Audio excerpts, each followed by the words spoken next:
নমস্কার, দেখছেন talk to Bangla. আমি অভিষেক রয়েছে আপনাদের সাথে। এই মুহূর্তে যে খবর নিয়ে উপস্থিত হয়েছে, চিরাগ পাসওয়ান এবার একদম নীতিশ কুমারের সরকারকে বললেন জঙ্গল রাজ সরকার চালাচ্ছে নীতিশ কুমার। বিহারে জঙ্গল রাজ সরকার চালাচ্ছে নীতিশ কুমার, এইভাবে আক্রমণ করলেন নীতিশ কুমারকে। কিন্তু প্রশ্ন যেটা উঠছে যে বিহারে যে নীতিশ কুমার সরকার চালাচ্ছেন, সেই সরকারের অর্ধেকের বেশি মন্ত্রী অর্থাৎ অর্ধেকের বেশি এমএলএ, যে বেশি সংখ্যক এমএলএ তারা তো বিজেপির এমএলএ। তাহলে কি কোথাও গিয়ে পক্ষান্তরে মোদী এবং শাহকে অ্যাটাক করলেন চিরাগ পাসওয়ান কেন্দ্রীয় মন্ত্রী? তাহলে কি এবার ধনকরের পরে একদম চিরাগ পাসওয়ান এনডিএ ছেড়ে বেরিয়ে আসতে চলেছেন? এই ধরনের কথাগুলো উঠছে, কিন্তু অন্য একটা সমীকরণ এখানে লুকিয়ে আছে। আগে আপনাদের সামগ্রিক ঘটনাটা বলি যে কি ভিত্তিতে চিরাগ পাসওয়ান কেন এই জঙ্গল রাজ্যের সরকার বললেন। তার কারণ একজন মহিলা, তিনি হোমগার্ড হিসেবে তার পরীক্ষা দিতে যাচ্ছিলেন, সেখানে তিনি একদম শারীরিক পরীক্ষা দিতে গিয়ে একদম অসুস্থ হয়ে পড়েন এবং সেই সময় একদম তাকে সেখান থেকে অ্যাম্বুলেন্সে করে নিয়ে যাওয়া হচ্ছিল বিহারের একটি হসপিটালে। গয়ার ঘটনা এটা। এবং সেই হসপিটালে নিয়ে যাওয়ার পথেই একদম সেইখানকার যে অ্যাম্বুলেন্সের ডাক্তার এবং টেকনিশিয়ান ছিলেন, তারা সেই মহিলাকে, হোমগার্ড যে মহিলা, তাকে একদম যৌন নিগ্রহ করে। এবং সেই ঘটনার পরিপ্রেক্ষিতেই একদম বিহার এই মুহূর্তে কিন্তু অস্থির এবং বিহারকে সামগ্রিকভাবে বিহারের মুখ্যমন্ত্রী এবং বিহারের পুলিশকে কিন্তু রীতিমতন কথা শুনতে হচ্ছে, কাঠগড়ায় দাঁড় করাচ্ছে বিরোধীরা। এবং তেজস্বী যাদব এই নিয়ে কয়েকদিন আগে স্টেটমেন্ট দিয়েছিলেন, আমরা জানি। কিন্তু এই মুহূর্তে চিরাগ পাসওয়ান যখন এই নিয়ে স্টেটমেন্ট দিচ্ছেন এবং জঙ্গল রাজ্যের সরকার চালাচ্ছে নীতিশ কুমার তেমন অভিযোগ তুলছেন, তাহলে কি কোথাও পক্ষান্তরে বিজেপির এগেনস্টে চলে যাচ্ছেন চিরাগ পাসওয়ান? সেই নিয়ে আজকের এই বিস্তারিত প্রতিবেদন শেষ অবধি দেখুন। অনেক সমীকরণ কাজ করছে বিহার ভোটের আগে, অনেক কিছু বদলে যাবে। আপনাদের আগেও বলেছি, এই মুহূর্তে এখন যে ছবি তাতেও বলছি। এবং এই মুহূর্তে এই ভিডিও কিন্তু অত্যন্ত তাৎপর্যপূর্ণ যে চিরাগ পাসওয়ান কোন দিকে থাকবেন, চিরাগ পাসওয়ানের বর্তমান অবস্থানটা কি সেটা বোঝার জন্য।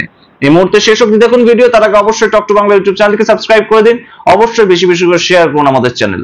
এই মুহূর্তে আপনারা জানেন যে চিরাগ পাসওয়ান কিন্তু রামবিলাস পাসওয়ানের ছেলে এবং কেন্দ্রীয় মন্ত্রী। তার বাবা যখন মারা গেলেন রামবিলাস পাসওয়ান, তারপর থেকে তিনি কিন্তু বেশ খানিকটা পার্টির অভ্যন্তরে, তার কাকা যেহেতু তাদের পার্টিটাকে দখল করে নেয় রামবিলাস পাসওয়ান চলে যাওয়ার পর, তখন থেকে কিন্তু চিরাগ পাসওয়ান তার নিজের যে গুরুত্বটা সেটা তার পার্টির মধ্যে পাচ্ছিলেন না। এবং সেই জায়গা থেকে আমরা দেখতে পাই একদম সরাসরি মোদী এবং অমিত শাহ, তার যেহেতু খুব কাছাকাছি মানুষ ছিল রামবিলাস পাসওয়ান, তাদের সাহায্য কিন্তু তিনি পান।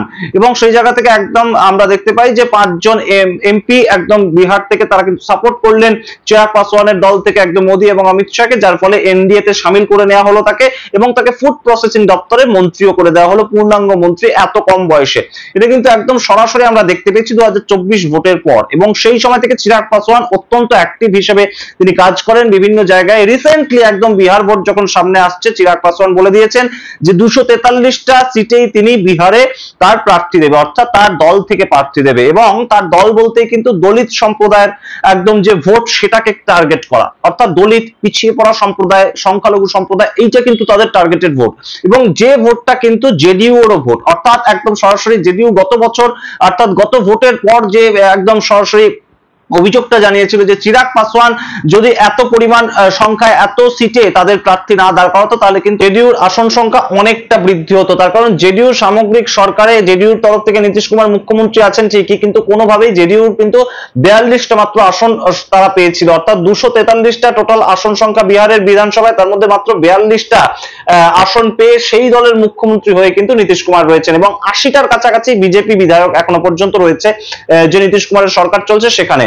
সুতরাং বুঝতেই পারছেন যে এই মুহূর্তে নীতিশ কুমারকে অ্যাটাক করা, তার কারণ নীতিশ কুমার মুখ্যমন্ত্রী এবং নীতিশ কুমার বিহারে কিন্তু একদম সরাসরি স্বরাষ্ট্রমন্ত্রী, তার হাতে কিন্তু পুলিশ প্রশাসন রয়েছে। সুতরাং সেই জায়গা থেকে যদি নীতিশ কুমার জঙ্গল রাজের সরকার চালাচ্ছে এই কথাটা বলা হয়, তার মানে কিন্তু কোথাও গিয়ে একদম বিজেপিকে অ্যাটাক করছে চিরাগ পাসওয়ান। তার কারণ বিজেপি ডবল ইঞ্জিন সরকার চলছে বিহারে, তেমনই কিন্তু বলা হয়। এবং সেই জায়গা থেকে আমরা জানি যে নীতিশ কুমারও 12 জন সাংসদ দিয়ে লোকসভায় সমর্থন করছে এনডিএ কে, এবং তাহলে কি এনডিএ বিরোধিতা করছে চিরাগ পাসওয়ান। কিন্তু এই মুহূর্তে যারা রাজনৈতিক পর্যবেক্ষক তারা কিন্তু তা মনে করছেন না। তারা মনে করছেন যে কোথাও গিয়ে বিজেপির প্রচ্ছন্ন মদত আছে চিরাগ পাসওয়ানের ওপর, এবং চিরাগ পাসওয়ানকে কোথাও গিয়ে এই মুহূর্তে একটা নীতিশ কুমারকে বেকায়দায় ফেলার জন্য তেমনই কিন্তু চেষ্টা করছে ভারতীয় জনতা পার্টি। এবং অবশ্যই ভারতীয় জনতা পার্টি আমরা যতবার ইতিমধ্যে মোদী একদম নরেন্দ্র মোদীকে সভা করতে দেখেছি, অমিত শাহকে সভা করতে দেখেছি, একদম অমিত শাহ বা নরেন্দ্র মোদীর পাশের সিটটায় যদি আমরা কাউকে বসে থাকতে দেখি, সেটা কিন্তু একদম সরাসরি সম্রাট চৌধুরী, বিজেপির সম্রাট চৌধুরী, এবং বিজেপি যে ওখানে ক্ষমতায় আসলে, বিহারে ক্ষমতায় আসলে সম্রাট চৌধুরীকে তাদের মুখ হিসাবে একদম সরাসরি দাঁড় করাবে কিংবা তাদের মুখ হিসেবে প্রজেক্ট করবে, সেটা কিন্তু আমরা এই মুহূর্তে বুঝতেই পারছি। সুতরাং বিজেপির কাছে কিন্তু নীতিশ কুমার খুব একটা বড় ফ্যাক্টর নয়, এবং সেই জায়গায় নীতিশ কুমার একটা জায়গাতেই তাদের ফ্যাক্টর, যে নীতিশ কুমার যদি সমর্থন তুলে নেয় তাহলে কিন্তু বেকায়দায় পড়বে বিজেপি। এবং এই মুহূর্তে নীতিশ কুমার তার যে জনপ্রিয়তা একদম নেই, সেটা কিন্তু আরেকবার সংখ্যার হিসাবে প্রমাণ করিয়ে দিতে চাইছে ভারতীয় জনতা পার্টি। অর্থাৎ সামনে যে বিহার ভোট হচ্ছে, সেখানে একদম সরাসরি নীতিশ কুমার, তার দল জেডিইউ যদি এবারে দেখা যায় যে আমরা যদি প্রশান্ত কিশোরের কথা অনুযায়ী ধরি, তাহলে যদি 25টার বেশি আসন না পায়, তাহলে কি আর সেই দলের কোনো মুখ্যমন্ত্রীর মুখ হিসেবে থাকতে পারেন কেউ? এবং সেই চালটাই কিন্তু এইবার কোথাও গিয়ে একদম ভারতীয় জনতা পার্টি চালতে চাইছে, যে একদম কেন্দ্রীয় মন্ত্রিসভায় হয়তো নীতিশ কুমারকে নিয়ে যাওয়া হবে, কিংবা নীতিশ কুমারের কাছের কোনো ব্যক্তিকে নিয়ে যাওয়া হবে কেন্দ্রীয় মন্ত্রিসভায়, কিন্তু বিহারের মুখ্যমন্ত্রীর পদে আর তাকে রাখা হবে না। তারপর বিহারের মুখ্যমন্ত্রীর পদে নীতিশ কুমারকে যদি রাখা হয়, তাহলে কিন্তু এই মুহূর্তে ভারতীয় জনতা পার্টি বুঝতে পারছে যে মুখ্যমন্ত্রী পদপ্রার্থী নীতিশ কুমারকে আর কেউ ভোট দিতে চাইছে না বিহারে। বিহারে যে অবস্থা চলছে, সেটা কিন্তু অত্যন্ত স্পর্শকাতর একটা জায়গা হয়ে রয়েছে বিহার এই মুহূর্তে।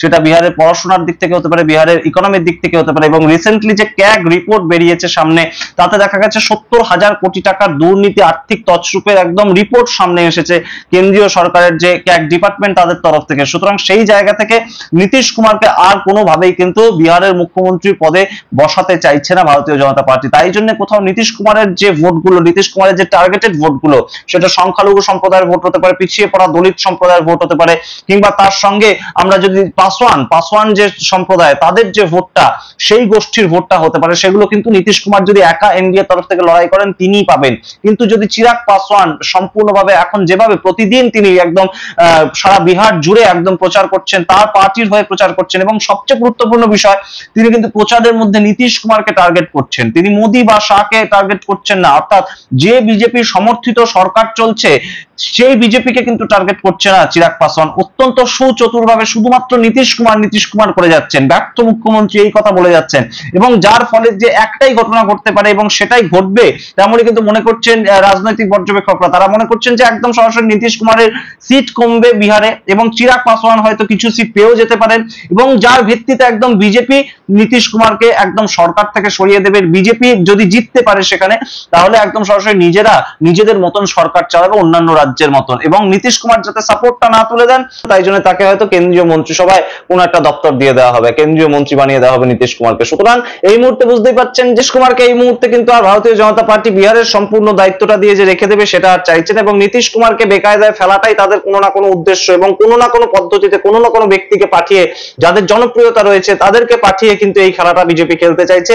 এবং এনডিএর মধ্যে থেকেই বিভিন্ন মানুষ এই কাজটা কিন্তু করছেন। অনেকে বলছেন প্রশান্ত কিশোর, তাকেও যে নতুন দল একদম তিনি খুলেছেন, তার যে ফান্ডিং আসছে বিভিন্ন সূত্র মারফত, কিন্তু এমনও খবর উঠে আসছে যে কোথাও গিয়ে বিজেপি সেটাকে একদম প্রডিউস করছে। প্রশান্ত কিশোরের নতুন যে দল, জনস্বরাজ দল, সেটা বারংবার বলছে আমরা নীতিশেরও বিরুদ্ধে, আমরা একদম সরাসরি লালু প্রসাদ যাদবের দলেরও বিরুদ্ধে, এবং আমরা একটা নতুন বিহার গড়ার স্বপ্ন দেখছি।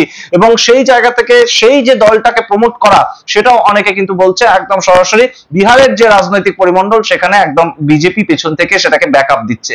সুতরাং বিভিন্ন ধরনের কথা এই মুহূর্তে ঘুরে বেড়াচ্ছে, কিন্তু নীতিশ কুমারকে একদম কিন্তু ছেটে ফেলতে চাইছে এই মুহূর্তে ভারতীয় জনতা পার্টি, সেটা বিহারের পলিটিক্স থেকে, সেটা কেন্দ্রীয় পলিটিক্স বা অন্যান্য কোনো প্রেক্ষিত থেকে নয়। তার কারণ একদম কেন্দ্রীয়, আমরা জানি যে লোকসভায় কিন্তু এনডিএ সরকারটা টিকেই আছে নীতিশ কুমারের দৌলতে, এবং সেই জায়গা থেকে নীতিশ কুমারকে সম্পূর্ণ ছেটে ফেলা, সেটা হয়তো বিজেপি চাইছে না। কিন্তু নীতিশ কুমার বেকায়দায় পড়ুক বিহারের পলিটিক্সকে কেন্দ্র করে, তার জন্য হয়তো এই মুহূর্তে রামবিলাস পাসওয়ানের ছেলে, যিনি একদম কেন্দ্রীয় মন্ত্রিসভার একজন বিজেপির মন্ত্রী, তিনি এই ধরনের কথাবার্তা বলছেন। হঠাৎ করে তিনি বলে বসেছেন যে নীতিশ কুমার যে সরকার চালাচ্ছে সেখানে জঙ্গল রাজ সরকার চলছে, এবং তিনি সেই সরকারকে সমর্থন করেন, সেটা ভাবতেই তার খারাপ লাগে, তার ঘৃণা হয়। সুতরাং বুঝতেই পারছেন, এই নিয়ে বিরোধীরা ইতিমধ্যেই বিভিন্ন কথাবার্তা বলতে শুরু করেছেন, এবং অবশ্যই আইএনডিআই জোটের স্কোপটাকে তো ছেড়ে দেবে না, এবং অবশ্যই বলছে যে আমরা এতদিন যে কথা বলতাম, তেজস্বী যাদব বলেছেন যে আমরা এতদিন যে কথা বলতাম সেই কথাই এখন ওদের দলের লোক বলতে শুরু করেছে, এনডিএ দলের লোক বলতে শুরু করেছে।